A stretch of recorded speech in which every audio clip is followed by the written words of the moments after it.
de l'océan Atlantique aux montagnes du sud marocain.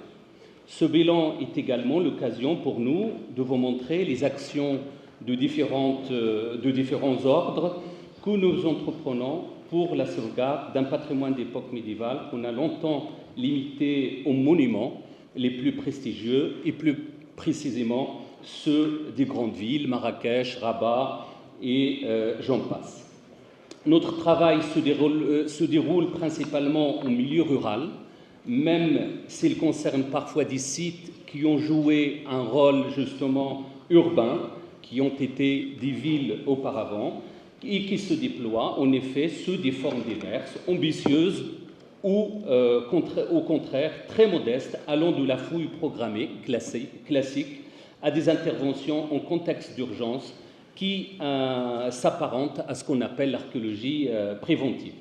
Dans tous les cas, nos actions visent à sensibiliser les autorités, mais aussi les simples citoyens ou les communautés locales à la protection des vestiges archéologiques.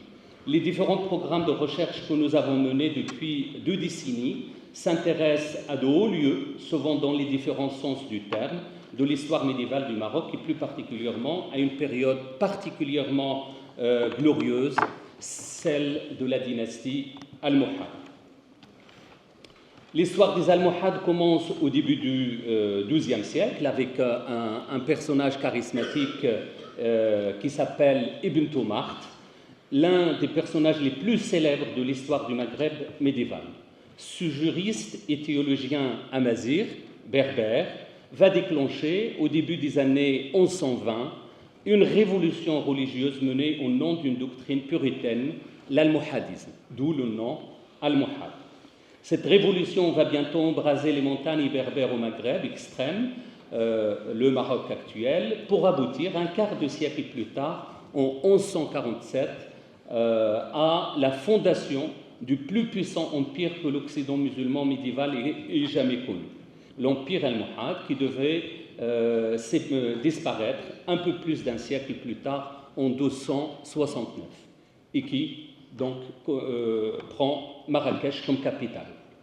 Comme leurs prédécesseurs almoravides, l'empire almohade enjambe le détroit de Gibraltar pour unifier les terres nord-africaines à la moitié méridionale de la péninsule ibérique sous son autorité. C'est le temps des empires dits berbéro-andalous. Si ces débuts sont révolutionnaires, tribaux et ruraux, l'empire almohade va rapidement fournir aux populations le cadre d'une civilisation urbaine, raffinée, et s'affirmer comme le promoteur d'une culture particulièrement brillante. À titre d'exemple, et non exclusif, c'est le temps où Averroès rédige son œuvre. De cet apogée almohade, dont la seconde moitié du XIIe siècle, témoignent encore les majestueuses réalisations architecturales dont les souverains ont paré leur grande capitale, tant au Maroc qu'en Andalousie, Marrakech, Rabat et Séville. Les grands sanctuaires sont alors dotés de très hauts minarets. Ces édifices monumentaux, parfois gigantesques, insérés dans de grands programmes urbanistiques, sont aussi caractérisés par un programme décoratif très novateur pour l'époque, un vocabulaire ornemental régi par une géométrie rigoureuse et des formes très épurées. Cet art impérial, puissant et raffiné, constitue l'une des expressions artistiques les plus abouties au Maghreb et dans l'Occident musulman au cours de son histoire médiévale et moderne. La frénésie de construction concerne également la demeure du souverain almohade et de sa cour princière. Les palais de l'époque sont marqués par le même goût du gigantisme et du luxe, comme en témoignent les bassins démesurés qui agrémentent les vastes jardins de Marrakech ou les ornements des palais de Séville. On connaît moins bien le cadre matériel des débuts du mouvement almohade, avant le temps de l'Empire et ses réalisations architecturales majeures. Nous en reparlerons. Les images qui précèdent permettent de comprendre pourquoi les grandes réalisations matérielles de l'État almohade ont très tôt fasciné les archéologues. C'est ainsi que la première étude scientifique qui va longtemps rester la seule valable est celle menée dès les débuts des années 20 par deux savants français, Henri Basset et Henri Terrasse. Le fruit de leur recherche, intitulé « Sanctuaires et forteresses almohades », est d'abord publié sous forme d'article, puis sous celle d'une monographie rééditée en 2001. Cette œuvre pionnière reste un document irremplaçable encore aujourd'hui par l'intérêt qu'elle porte à des monuments alors exempts d'intervention lourde, voire définitive. C'est ce même titre que nous avons récemment décidé de reprendre pour donner une identité commune aux divers travaux que nous avons entrepris depuis 20 ans. Le thème des sanctuaires et forteresses almohades correspond bien en effet au dénominateur commun de nos diverses enquêtes, revisiter le début de l'histoire des almohades, travailler à une reconnaissance archéologique et non plus uniquement textuelle des origines de cette formidable révolution sociale et religieuse, comprendre l'émergence puis l'instauration de ce nouveau pouvoir impérial et califal. Cet objectif nous a emmenés à nous focaliser non plus, comme l'ensemble de nos prédécesseurs, sur les villes et les capitales d'empire, mais sur les campagnes, et notamment sur les montagnes du sud marocain, et ça c'est assez exceptionnel dans l'archéologie médiévale marocaine. Nous plaçons résolument dans une démarche de coopération scientifique entre nos deux pays, la France et le Maroc, dans la perspective d'animer une recherche collective et interdisciplinaire et de former des étudiants, ce qui fait la force de ces programmes successifs. Nous avons donc constitué un groupe de travail à géométrie variable dont les 4 membres ici présents constituent le noyau dur. Notre approche archéologique s'est efforcée de s'adapter aux diverses configurations de réalisation des recherches. Fouilles programmées dans la longue durée à Éguilise, on va le voir avec Ahmed Tahiri, le berceau des Almohades, prospection, études monumentales et archéologie préventive à Tite sur la côte atlantique qu'on va voir avec Sébastien Game, simple excursion archéologique à la mine médiévale de Sgondar dans l'Anti-Atlas sur laquelle je reviendrai tout à l'heure, et le projet à plus long terme que nous nous efforçons de développer actuellement dans le Haut-Atlas, Tinmel, dans une logique combinant archéologie de sauvetage et archéologie préventive. Une idée réunit ces différentes expériences. Il nous paraît en effet fondamental que les archéologues accompagnent les travaux de valorisation dont on vient de voir un exemple exceptionnel de ce patrimoine, et à la fois valorisation patrimoine et valorisation touristique sur un site ou un monument historique donné. L'idée est ainsi de rompre avec une pratique de mise en valeur des vestiges du passé qui se déploie généralement sans recours à l'archéologie et de faire intervenir les archéologues professionnels en amont des restaurations en permettant ainsi l'acquisition de connaissances scientifiques fiables.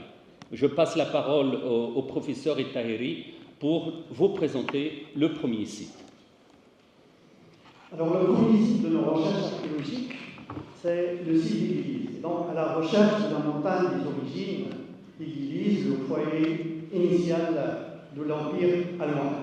Le premier terrain d'étude qui a forgé le caractère de notre mission, donc, était Éguilise, c'est-à-dire le berceau des Almohades. Les textes almohades montrent bien comment la montagne d'Éguilise constitue, de 1121 à 1124-1125, le berceau de ce vaste mouvement tribal et religieux. Même après le transfert du siège du mouvement à Timmel, à une centaine de kilomètres vers le nord, dans le Haut-Atlas, le site d'Éguilise demeure une pièce importante du dispositif militaire almohade dans sa lutte contre le pouvoir central almoravide à Marrakech. C'est fait l'objet d'un pèlerinage autour de la grotte dans laquelle s'est installé Ibn Toumat du temps de son séjour sur place. Elle est néanmoins rapidement marginalisée une fois instauré l'empire almohade au milieu du XIIe siècle.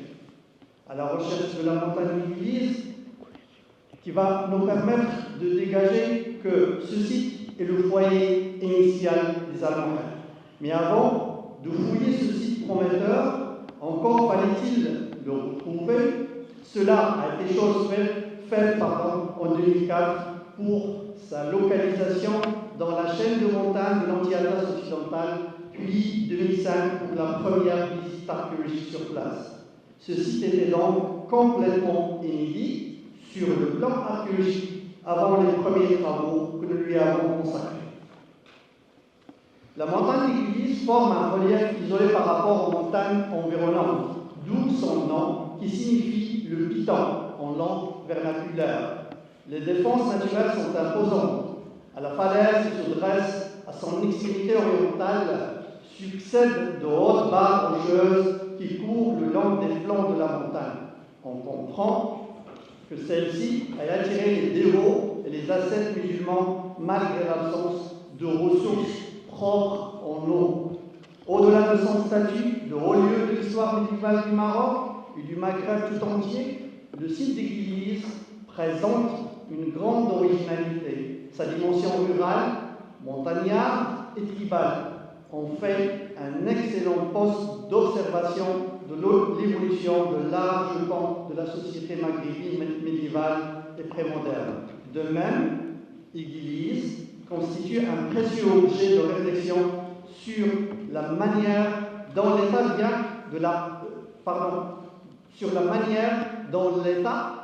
vient à la tribu, sur le processus endogène d'apparition de l'État en milieu tribal et rural. Une question absolument fondamentale dans l'histoire du Maghreb médiéval. Enfin, une fois caractérisée sa culture matérielle, on devait pouvoir attendre l'Église qui puisse servir de référence pour tous les autres sites inconnus des textes dans une région du sud marocain presque totalement inconnue du point de vue archéologique. Que révèlent donc les fouilles réalisées jusqu'à maintenant?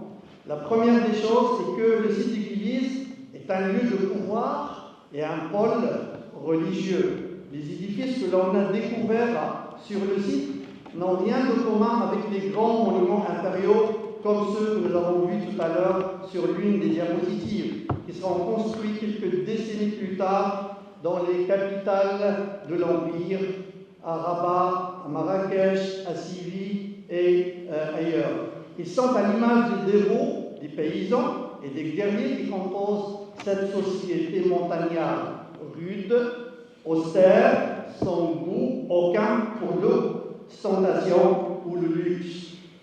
Implantée au sommet de la montagne, une grande résidence élitaire, en haut à gauche, composée de 2 cours bordées de corps de bâtiments, abritait en ses murs une petite communauté d'habitants bien protégés, disposant notamment de ses propres ressources en eau.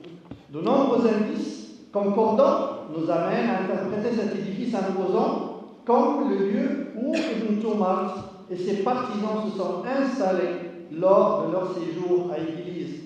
Le site a également livré 3 édifices de culte, dont une mosquée principale, à droite de l'écran. Celle-ci présente un plan singulier, très allongé, très différent des mosquées de type urbain qui seront ensuite édifiées par cette même dynastie qui est celle des Almohades. La pratique ou les pratiques ascétiques aux prises de l'archéologie et donc la découverte d'un ensemble érémitique. La fouille d'église nous a permis également de documenter des pratiques religieuses et rituelles jusqu'alors très peu connues par l'archéologie. C'est le cas notamment du complexe de grottes artificielles qui a été exhumé à proximité immédiate de la cavité où les pèlerins et les habitants du lieu ont, pendant des siècles, prélevé de la terre à des fins thaumaturgiques. Les textes hagiographiques d'époque almohade connaissent bien ce type de lieu de retraite spirituelle, puisqu'ils mettent en scène des ascètes et des ermites qui creusent de telles cellules, en partie ou totalement excavées dans le substrat rocheux. Les cellules découvertes à l'église rendent compte de l'aspect que pouvait prendre la fameuse grotte dans laquelle se serait retiré Ibn Tumart, le fondateur de l'Empire almohade, au début de sa prédication. Elles témoignent, c'est-à-dire ces cellules, témoignent surtout du caractère ascétique des pratiques qui avaient cours sur la montagne d'Église avant ou au début du mouvement almohade. Le deuxième résultat, on peut, bien sûr, on ne peut pas revenir sur l'ensemble des résultats de ces presque une quinzaine d'années de recherche archéologique, et que c'est un site tribal, l'Église est un site tribal avec un bâtiment d'assemblée unique en son genre. Question centrale dans notre enquête, la dimension tribale du site est illustrée par d'autres découvertes exceptionnelles, à l'instar de ce grand bâtiment, à l'appareil constructif cyclopéen qui, muni de banquettes sur 3 de ses côtés, semble bien correspondre au lieu où se tenaient les assemblées tribales que mentionnent les premiers textes allemands. Église, donc ce site tribal, a livré aussi les vestiges de repas rituels communautaires ou des vestiges de cuisine collective ou de mobilier culinaire qui attestent l'existence sur le site de repas rituels communautaires. Ce type de repas collectif a, dans la société maghrébine médiévale, une haute valeur symbolique, véritable ciment social. Le partage de la nourriture implique en effet le raffermissement continuel des liens de dépendance et d'autorité. Le site d'Église offre aussi une fenêtre exceptionnelle sur la vie quotidienne dans une montagne du sud marocain au XIIe et au XIIIe siècle. Rapidement marginalisé du temps de l'Empire, pouvait ramener aux dimensions d'un modeste hameau avant d'être abandonné. Le site d'Église offre enfin à l'archéologie la chance unique de pouvoir étudier le large pan de la culture matérielle d'une civilisation montagnarde disparue. Le corpus des maisons fouillées est exceptionnel. Les niveaux d'occupation ont livré un très abondant mobilier archéologique abandonné par les habitants, nous permettant ainsi de pouvoir dresser un tableau quasi complet de l'équipement domestique d'une société de montagne pendant le XIIe et le XIIIe siècle, loin des capitales de l'Empire. Les très nombreux contextes culinaires nous permettent également de restituer avec beaucoup de précision les relations qu'entretenaient les habitants avec leur environnement ainsi que leurs pratiques de production et de consommation.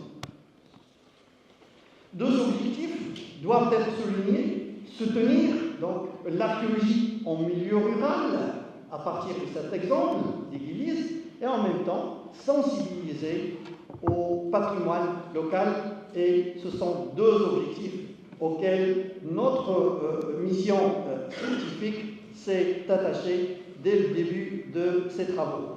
La durée exceptionnelle du chantier d'Église, la fouille très étendue à laquelle elle a donné lieu, les relations humaines qui se sont développées dans ce cadre ont également permis de mettre en place de multiples actions tournées vers les communautés locales.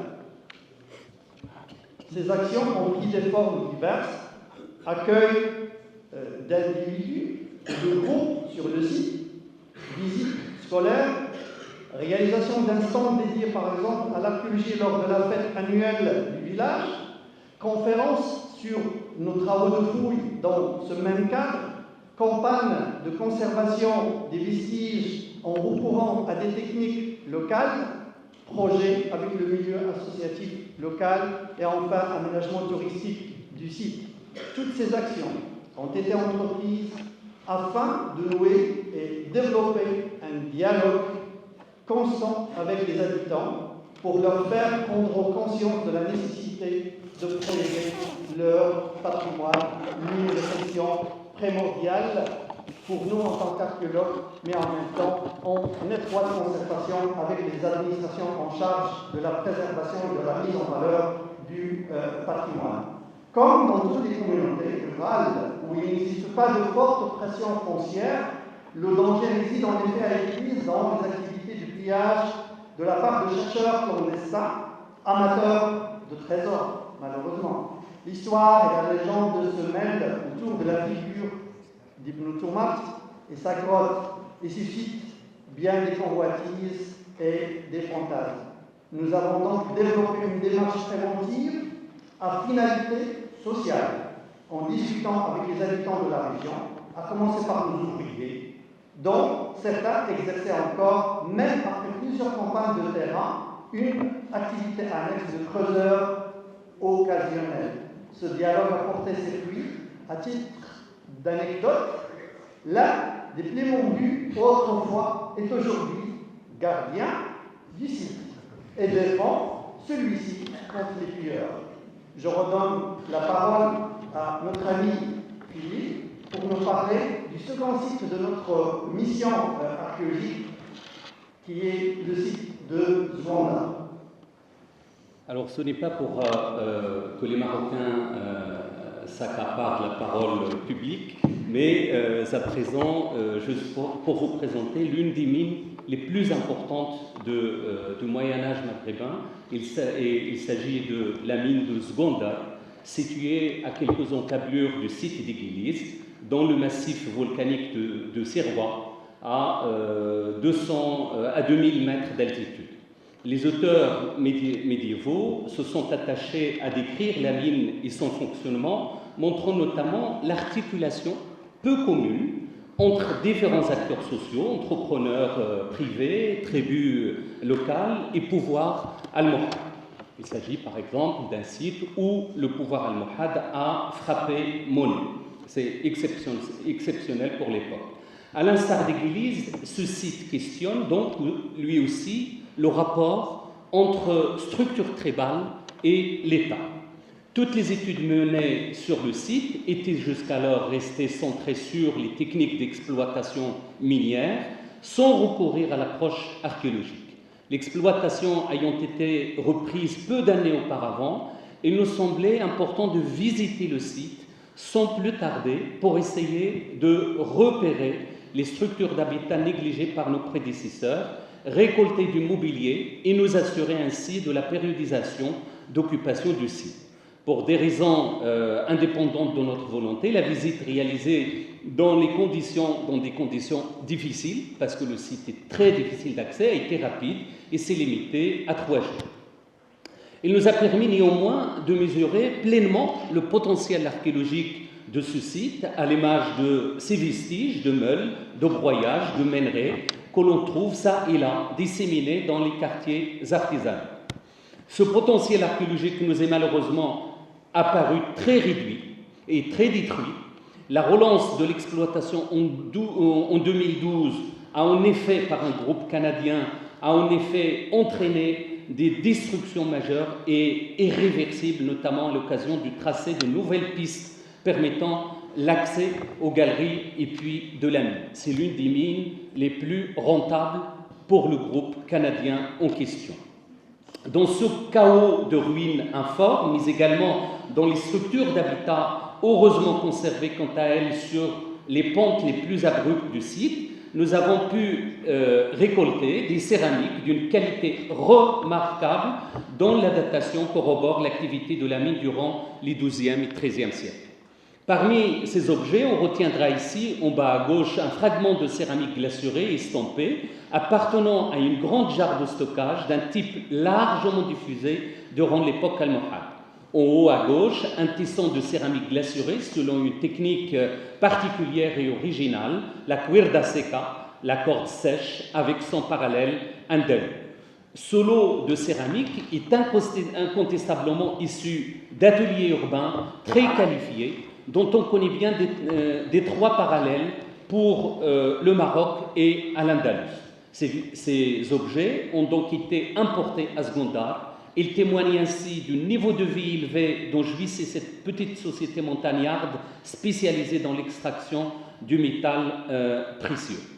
Je passe la parole à notre ami Sébastien Game, directeur adjoint à l'INRAP Rhône-Alpes-Auvergne, pour vous présenter le troisième site.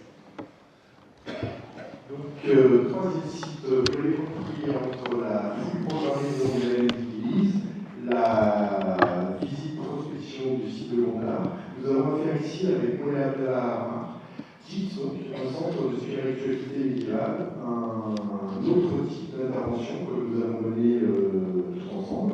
On quitte donc maintenant la montagne pour rejoindre la côte atlantique marocaine, où se trouve à environ une centaine au sud-ouest de Kizar-le-Khat, centaine de kilomètres, l'agglomération de Moulay Abdallah. On y trouve les vestiges de Titanfnar, l'un des plus grands pôles de sainteté du Maroc médiéval, qui a été fondé par une puissante famille de saints. Cette implantation religieuse initiale a joué un rôle primordial dans la diffusion du mysticisme musulman, le soufisme, à partir du XIIe siècle. D'abord concurrent des Almohades, les Santons, les saints, ont bientôt conclu une alliance décisive avec le nouveau pouvoir impérial. Tit restera ensuite un pôle de dévotion majeur jusqu'à son abandon au début du XVIe siècle. Mais le site est aujourd'hui une petite ville qui est fortement marquée par l'urbanisation, c'est ce qu'on voit sur la photo en haut à gauche, à laquelle s'ajoute une pression importante qui est générée annuellement par la tenue d'un des plus grands festivals marocains, le Moussen, un des Moussen du Maroc. Les divers monuments qui remontent à l'ère médiévale subsistent encore, heureusement, mais qui sont très restaurés.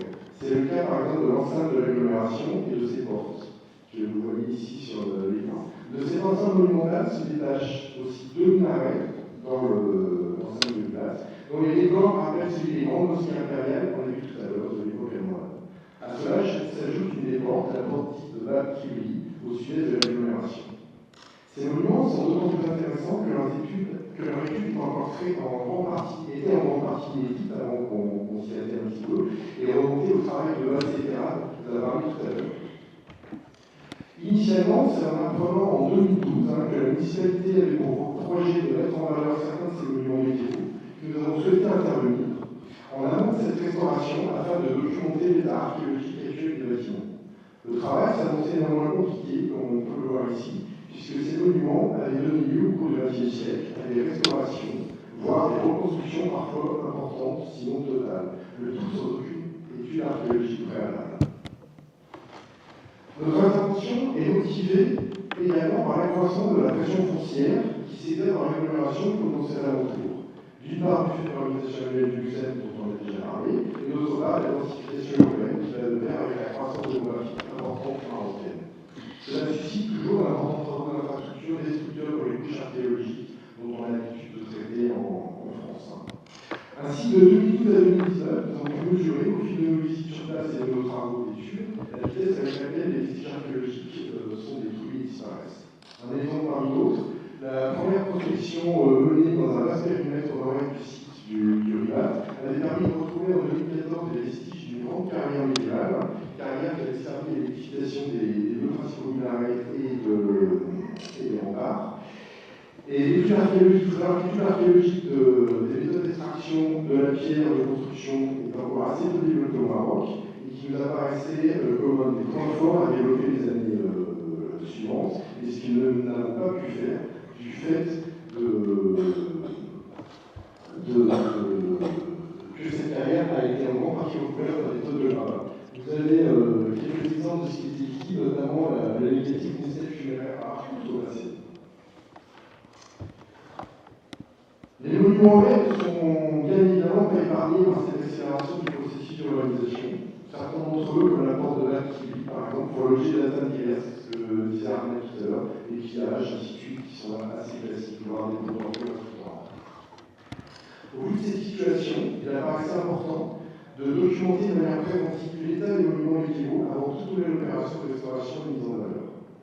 L'objectif était de collecter, de manière assez traditionnelle, le maximum d'informations grâce à des relevés archéologiques systématiques des bâtiments. Ces démarches, que je qualifie de préventives, au sens où elles visent à documenter, évidemment d'une manière le plus précise possible, l'état actuel des édifices, s'est appuyé sur des levées photogrammétriques et lasergrammétriques, c'est ce que vous voyez ici. En l'absence de possibilité de recourir à un drone, les premiers relevés ont été réalisés d'une manière un peu plus classique sur le petit minaret de Bab Kibli, au moyen d'une carte télescopique, un appareil photo fixé sur une nacelle. En En 2013, on a pu néanmoins compléter ces premiers relevés par l'usage d'un scanner 3D, ce qui a, in fine, permis de comparer les deux méthodes, la photogrammétrie et le scanner 3D. Ces relevés en archéologie du bâti servent de base à l'étude des parements, des appareils, des élévations, des pierres. Ce qu'on voit ici, par exemple, sur le relevé caractère des 4 phases du petit minaret. Non destructif, cette approche d'archéologie du bâti cherche à lire le plus précisément possible l'histoire des bâtiments concernés, tel qu'elle s'inscrit dans la pierre, comme sur les stratigraphies sédimentaires. On note ainsi les changements d'appareil, les reprises, les différents dementiers, etc., différents modules de matériaux. Une fois menée cette analyse, comme sur un chantier classique, il est possible de proposer une chronologie relative à la construction. C'est ce qu'on voit avec les différentes couleurs qui vont s'appliquer sur les pierres et les compositions. Et ensuite, l'étude comparée des relevés des élévations que nous avons réalisées a pu se faire avec par superposition avec les anciennes photos du site prises notamment au début de la période coloniale, restauration qui n'avait pas été documentée et qui nous avons pu ici, d'une manière assez claire, assurer l'importance de ces restaurations sur certaines parties du monument. Cette approche archéologique du bâti que nous avons privilégiée vise donc, premièrement, à la restitution graphique des appareils constructifs, c'est ce qu'on voit à gauche, avec le fameux caractère des archéologues, ces élèves que vous connaissez par cœur. Mais on voit aussi, d'autre part, sur l'écran, deux étapes de modélisation 3D que nous avons réalisées. Le premier modèle archéologique au milieu de l'écran sur fond noir n'est pas achevé, c'est un relevé directement laser magnétique qui permet d'avoir les données acquises sur le terrain qui ensuite vont être traitées de manière à corréler avec les photogrammétries et les modèles et les images du point du scanner 3D. Au final, il s'agira d'obtenir une image de très haute qualité du bâtiment, telle qu'on l'observe actuellement sur le terrain. Ce modèle peut ensuite être habillé et texturé, c'est le cas en bas à droite de l'écran. Cet habillage convient bien aux essais d'institution de l'aspect médiéval de l'édifice, en vue notamment de sa présentation publique. Car la lecture est aisée, contrairement à la plupart des documents qu'on produit en général les archéologues. Ce modèle 3D ainsi obtenu constitue donc une archive de référence et un enregistrement quasi parfait de l'état du monument au moment de l'étude. On pourra s'y reporter par la suite quand on le voudra, en concevant bien l'utilité d'une telle démarche lorsqu'elle est menée avant les restaurations, qui entraînent généralement les remplacements qu'on a déjà indiqués. Nous voyons ici une vidéo. Non, pardon. Oui, l'adaptation de l'archéologie aussi de cette urgence. Si la démarche de la mission à Moulay Abdallah s'est avant tout centrée sur l'archéologie du bâti, l'évolution des aménagements urbains au sein de la commune a parfois imposé de revoir complètement notre agenda. Ainsi, notre mission de 2016 a été complètement réorganisée de manière à pouvoir étudier en urgence les coûts stratigraphiques et des structures archéologiques qui ont été mises au jour de manière complètement fortuite à l'occasion de creusement sur près de 300 mètres de tranchées et d'adduction sur le chantier d'un lotissement qui était en cours de construction au centre de la localité. Bien entendu, faute de temps, il s'est avéré impossible d'étudier dans le détail la totalité des tranchées. Le choix a donc été fait de cibler quelques coupes, ce qu'on voit à l'écran, et de procéder à un enregistrement photographique et de pouvoir produire des documents étudiables, photographiques et relevés à l'échelle. Le recours à cette photographie et à la modélisation 3D a permis d'obtenir rapidement des images détaillées des stratigraphies qu'on avait sélectionnées, de manière à, une fois étudiées et corrélées avec les mobiliers mis en place, de retrouver dans les couches, de proposer un premier phasage pour l'eau. C'est ce qu'on voit qui, pour le coup, est proposé en 3 étages dans 2 époques médiévales et que nous voyons que sur le dessin. Alors, nous voyons ici donc un type d'enregistrement qu'on a réalisé à partir de photogrammétrie, c'est évidemment quelque chose d'assez classique, c'est une modèle 3D qui se construit à partir de photographies. Ce type de traitement de relevé permet d'obtenir une vision dynamique des relevés, possible dans la tranchée, permettant dans une certaine mesure de réaliser le vieux fantasme de l'archéologue du préventif, retourner sur le terrain après les travaux. On a un petit peu ce que ça peut donner. Et je passe la parole pour la fin à Bien, alors nous retournons enfin dans la montagne, celle du Haut-Atlas, pour l'ultime étape de notre périple à Tilmal, à une centaine de kilomètres au sud de Marrakech. Ce site a joué en effet un rôle historique majeur dans l'histoire du Maroc médiéval.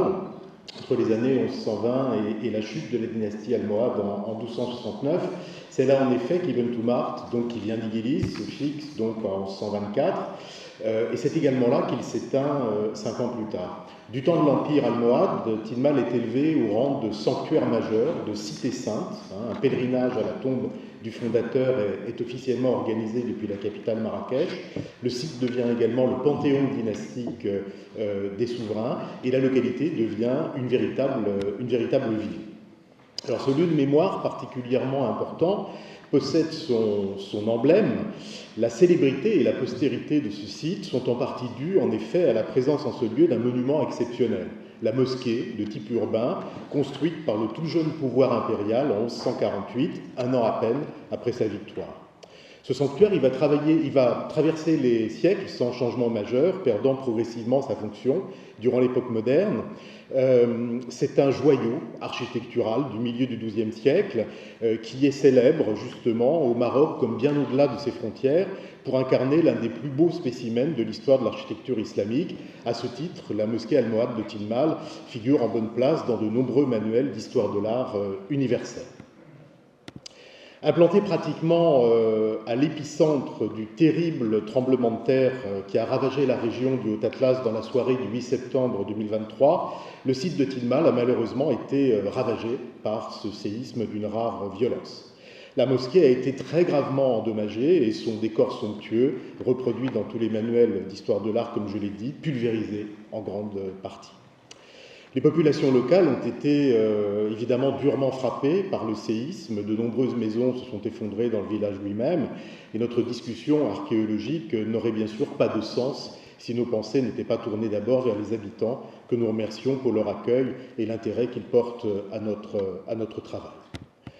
Monument phare donc dans l'histoire nationale du Maroc, la mosquée almohade de Tilmal apparaît donc désormais comme un paradigme du désastre patrimonial. Le traitement médiatique qui lui a été réservé illustre bien un phénomène d'hyper-focalisation médiatique sur ce bâtiment au détriment du reste du site archéologique. Rien n'est dit en effet de celui-ci ou de ses autres monuments, on pense notamment à la muraille orientale que je vais vous présenter dans un instant. Le site archéologique de Tilmal donc s'efface complètement derrière son monument emblématique. C'est justement pour cette raison que nous avions débuté en 2022 un programme de recherche sur le site lui-même, donc un an avant le tremblement de terre. Contrairement à toutes les actions patrimoniales entreprises jusqu'alors à Tilmal, notre enquête n'était donc pas centrée sur la mosquée, mais sur la partie la mieux préservée du site médiéval, autour de la muraille orientale, à 1 kilomètre de là, en aval. Il s'agissait ainsi d'investir le site dans sa globalité, pour effectuer des prospections de surface et déterminer le potentiel archéologique de chaque secteur en repérant les vestiges affleurants, notamment ceux des maisons et des bâtiments non monumentaux, et en récoltant, bien sûr, le mobilier archéologique. L'idée était de procéder comme à Igilis et de monter ensuite un programme de fouilles ambitieux afin de reconstituer, au moyen d'une approche archéologique et scientifique adaptée, les conditions de vie des anciens habitants de la Cité Sainte, les formes de sa culture matérielle, les relations de l'homme à son environnement. Il s'agissait également de sensibiliser les institutions en charge de la restauration de la mosquée et de la muraille à la nécessité absolue d'inclure un volet archéologique à leurs travaux.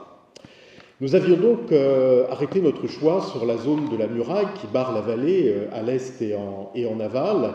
Il s'agit en effet d'un très bel exemple d'architecture militaire, exempt de réforme ou de réédification postérieure, et dont la construction intervient, selon toute vraisemblance, avant le milieu du XIIe siècle.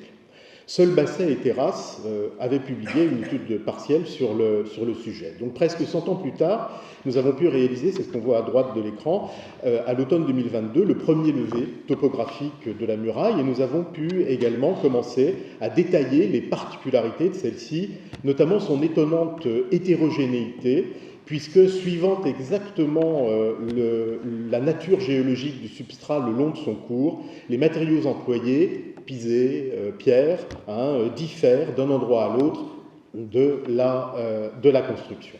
Cette muraille présentait donc pour l'archéologue un intérêt remarquable, elle était au centre de notre attention. Alors bien sûr, elle a elle aussi énormément souffert des effets du séisme. Elle témoigne de l'extrême violence du tremblement de terre. On peut en voir ici des exemples au niveau de la partie en pisé, ou bien sur les diapositives suivantes, c'est là que se trouvent les dégâts les plus spectaculaires au niveau de la muraille de pierre qui est à présent pratiquement méconnaissable sur certains de ces tronçons. Au-delà de la muraille, l'un de nos objectifs principaux a consisté à vérifier les informations livrées par les textes médiévaux concernant l'épanouissement à Atinmal d'une véritable ville durant la période almohade. Ces témoignages n'avaient encore jamais été corroborés par une étude archéologique de terrain, ni étayés par une identification des vestiges d'habitat et une datation précise de ceux-ci. Alors c'est chose faite à présent, puisque nos prospections, réalisées à l'automne 2022 puis le mois dernier, nous ont en effet permis de repérer les très nombreuses traces d'un habitat dense de type urbain que l'on peut dater sûrement de l'époque almohade par les céramiques récoltées en surface. Vous avez ici à l'écran, j'espère que ça se voit, en bleu, toutes les structures donc, que nous avons pu repérer en prospection et qui correspondent pour l'essentiel d'entre elles vraisemblablement à des maisons. Largement construites sur les pentes, ces maisons ainsi repérées ont elles aussi largement souffert des effets du séisme. On voit ici que leurs murs de soutènement, jusqu'alors remarquablement conservés, nous nous en étions assurés lors de notre prospection à l'automne 2022, se sont le plus souvent effondrés, laissant craindre la disparition par lessivage des niveaux d'occupation médiévale. Ultime conséquence du tremblement de terre, les opérations de déblaiement et de reconstruction du village exercent une pression nouvelle sur le site archéologique, dont une partie a été recouverte par de puissants monticules de gravats, alors que dans d'autres secteurs, des pistes nouvellement tracées placent désormais les structures médiévales à la merci d'un intense travail d'extraction de pierres destinées aux nouvelles maisons. Alors nous sommes donc là face à un dilemme. Il est bien évident que dans les conditions actuelles, la priorité absolue doit revenir à la reconstruction et au relogement des habitants, si durement éprouvés par la catastrophe. Mais nous sommes néanmoins en train donc d'élaborer dans le même temps une cartographie des risques pour étudier les possibilités de mieux encadrer, si possible, en concertation étroite avec les habitants, l'extraction des matériaux. Alors, parvenu au terme de ce bref périple marocain, peut-être mené un peu au pas de charge, je me limiterai ici à trois conclusions. Au risque d'énoncer une évidence connue de tous, commençons par rappeler que la connaissance du passé ne saurait bien évidemment s'arrêter ni à la seule prise en compte du témoignage des textes, ni à l'étude des grands monuments d'une civilisation ou d'une culture donnée. C'est pourtant encore largement ces deux moyens que mobilisent historiens et archéologues pour évoquer la période glorieuse des Almohades au Maroc. Prenant le contre-pied de cette posture académique, notre mission s'est, au fil des programmes qui ont été progressivement mis en place, largement consacrée à élaborer une autre vision des Almohades, construite depuis les périphéries et non plus depuis les grands centres urbains ou les capitales d'empire. Et en l'espace de 20 ans, nous avons par conséquent ouvert un champ de recherche fécond dans une région qui était totalement inexplorée du point de vue archéologique jusqu'alors. Et c'est en travaillant sur ces sites négligés ou incarnés par un seul édifice, comme Tinmal par exemple, que nous avons essayé d'apporter un autre éclairage sur le temps d'Averroès et des califes almohades. D'autre part, de 2004 à aujourd'hui, nous avons mené de manière ponctuelle toute une série d'opérations qui s'articulent toutes autour de trois dimensions. Une dimension technique d'abord, supposant par exemple l'adoption de procédures... Vous m'entendez encore ? J'ai l'impression que le micro a... Non, il a... Ah, merci. Oui, c'est mieux, merci. Donc une dimension technique qui privilégie l'adoption de procédures de fouilles issues de l'archéologie préventive. Une dimension politique, ensuite, qui passe par une sensibilisation des autorités en charge de l'archéologie et du patrimoine à la question de l'archéologie préventive. Et enfin, bien sûr, une dimension sociale qui passe par un dialogue avec les populations locales afin de promouvoir la valeur du patrimoine et la nécessité de sa protection. Enfin, last but not least, bien sûr, il paraît indispensable de souligner combien le transfert de connaissances auprès d'une nouvelle génération d'étudiants en archéologie, en architecture et en valorisation patrimoniale se trouve parmi les objectifs fondamentaux et prioritaires de notre mission. Il s'agit de sensibiliser les étudiants à une approche archéologique particulière, l'archéologie rurale, l'archéologie des montagnes pour l'essentiel, même si on a vu, on s'intéresse aussi à des sites côtiers. Et puis il s'agit plus largement encore de susciter des vocations chez les jeunes générations pour les amener à œuvrer à une meilleure connaissance au plan national des potentialités du patrimoine propre aux zones encore aujourd'hui trop souvent considérées comme périphériques, comme marginales. On met des guillemets bien sûr à ces deux. Nous vous remercions pour votre attention.